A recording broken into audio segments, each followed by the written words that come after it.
Hello friends, আমি doctor Dipankar, paediatric হেমাটো-অনকোলজিস্ট।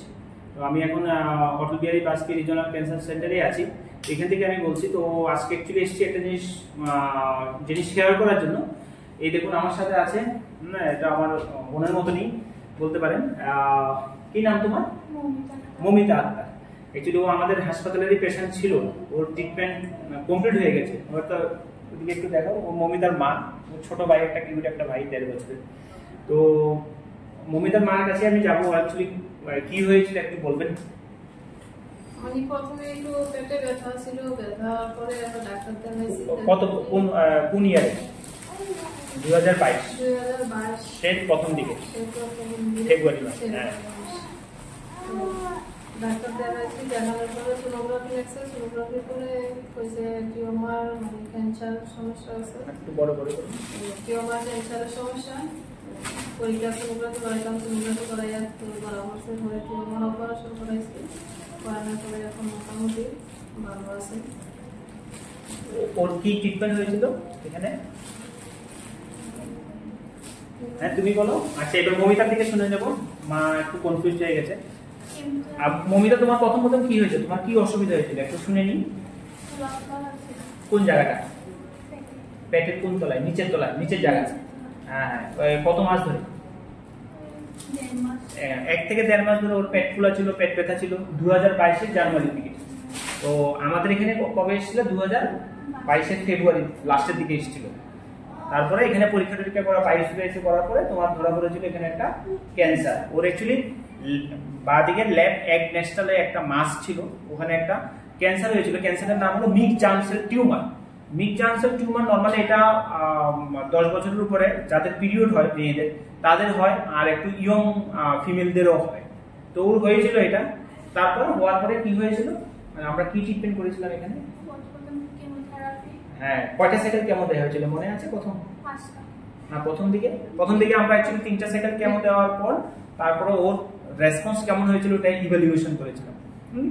আবার রেসপন্সে দেখলাম ওর ভালো রেসপন্স, তারপর আমরা অপারেশন। কোথায় হয়েছিল অপারেশনটা?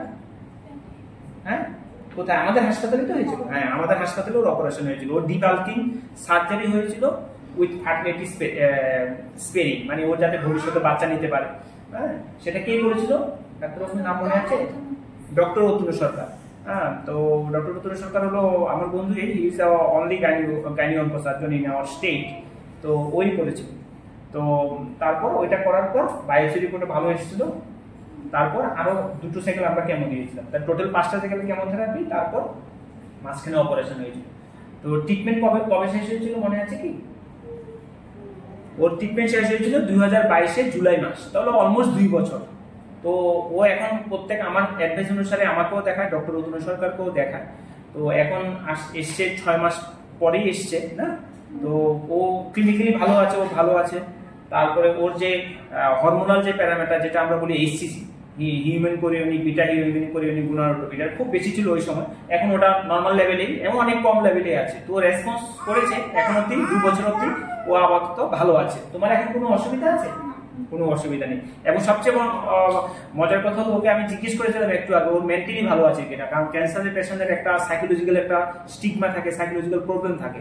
তো বলছে না স্যার, আমার মেন্টালি আমি একদম সাউন্ড আছি, মেন্টালি অ্যালার্ট আছি, খুব ভালো আছে অন্য বন্ধু বান্ধবের মতন। এবং সবচেয়ে বড় কথা হলো, ও পড়াশোনাও করে, ক্লাস 8-এ পড়ে না।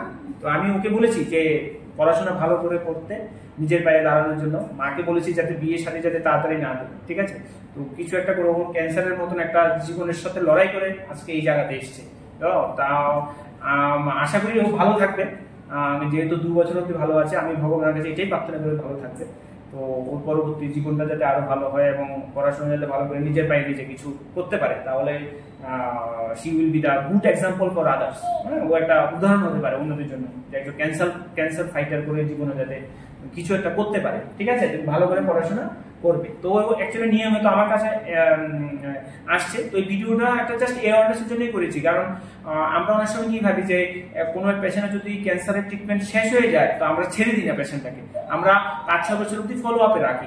তো রিকোয়ারমেন্ট প্রথম আসতে চাইতো না, তো আমি অনেক বকাবকি করেছিলাম ওর মাকে ওকে, তো এখন আসছে। কারণ আমরা চাই যে ক্যান্সারের ট্রিটমেন্টের পরেও যাতে বাচ্চারা যাতে কেমন আছে সেটা দেখা আমাদের খুব দরকার, কারণ ক্যান্সারটা আবার ফিরে আসতে পারে, অথবা ওর এখন অ্যাডোলেসেন্ট এজ 15 বছর চলছে, তাই তো, তো ওর হরমোনাল কোনো ডিসব্যালেন্স হচ্ছে কিনা, তারপর ওর গ্রোথ হচ্ছে কিনা ঠিকঠাক, তো সব দিক থেকে ভালো আছে, প্লাস সবচেয়ে মানসিকভাবে ভালো আছে কিনা, মানসিকভাবে ভালো আছে। এখন তুমি স্কুলে যাও, অন্য বন্ধু বান্ধবের সাথে খেলাধুলা করো, নর্মাল তোমার অন্যরা যা করো তুমি তা করো, বাইরেও যাও, ঠিক আছে না? আচ্ছা, আর এখানে মা একটু মাকে এখানে যে ট্রিটমেন্ট হয়েছিল ওটা কি আপনি আয়ুষ্মানের থেকেই পেয়েছেন না? সার্জারিতে কোনো পয়সা লেগেছিল না, সার্জারিটা পুরো আয়ুষ্মান। কেমন তো কোনো পয়সা লেগেছিল?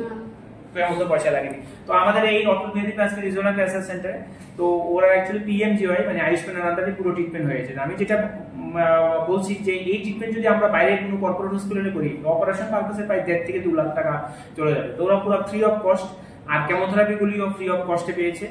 যদিও আমাদের হসপিটালে ম্যাক্সিমাম কেমোথেরাপি গভর্নমেন্ট সাপ্লাই আছে, বা ওদের আয়ুষ্মান কার্ডে ট্রিটমেন্ট হয়েছে, তো পুরো ফ্রি অফ কস্ট। তো আপনি এখানে ট্রিটমেন্ট করার পরে আপনার কি মনে হয় আমাদের এই হসপিটাল সম্পর্কে? ওর পরিষেবাটা ঠিকঠাক ছিল? মানে হসপিটালের স্টাফ, ডক্টর বাবু, বা হয়তো আমার সাথে আপনি খারাপ কোনো কিছু বলবেন না, না এমনিতে বলছি, সবকিছু মিলে আপনারা খুশি এখানে ট্রিটমেন্ট করার পরে? হ্যাঁ, মানে আপনি মনের কথা কিন্তু বলবেন, ও এখানে বলুন, বলুন। মানে হেয়ার ট্রিটমেন্ট করা খুব খুশি, এদিকে ভালো লাগছে। আর ও এমনিতে এই বাড়িতে তো আপনি থাকেন সবসময়, ও এমনিতে সবকিছু ঠিকঠাকই আছে? তো আপনাদেরকে এইটাই বলছি মা, এই আবার 6 মাস পরে আবার আসবেন, ওই হরমোনটা আবার করাবেন। হ্যাঁ, এটা তো বলে দিয়েছি কোথা থেকে করাবেন, এটা করাবেন। আর বাকি তো ওকে আমি দেখবো। আর প্রত্যেকবার আসার সময় ওর আসার পরে ওজন আর হাইট চেক করতে হবে, মানে গ্রোথ ঠিক করে হচ্ছে কিনা সেটা, আর পড়াশোনা করতে হবে। হ্যাঁ, আমি ভগবান আল্লাহ সবই তো এক, সবার কাছে প্রার্থনা করছি যে তুমি যাতে ভালো থাকো, নিজের পায়ে যেতে দাঁড়াতে পারো, তোমাকে দেখে ভালো লাগে আমার, ঠিক আছে? এটা তোমার ছোট কিউট একটা ভাই। তোমার নাম কি? এখানে হাই বলো, হাই বলো, হ্যালো বলো, হ্যালো হ্যালো হ্যালো হ্যালো বলবে না? ওর মোহাম্মদ রায়হান, হ্যালো বলো, হ্যালো হ্যালো, ঠিক আছে? তো এটাই বলার জন্য এসেছি। তো সে ইজ অ্যাকচুয়ালি ক্যান্সার ফাইটার।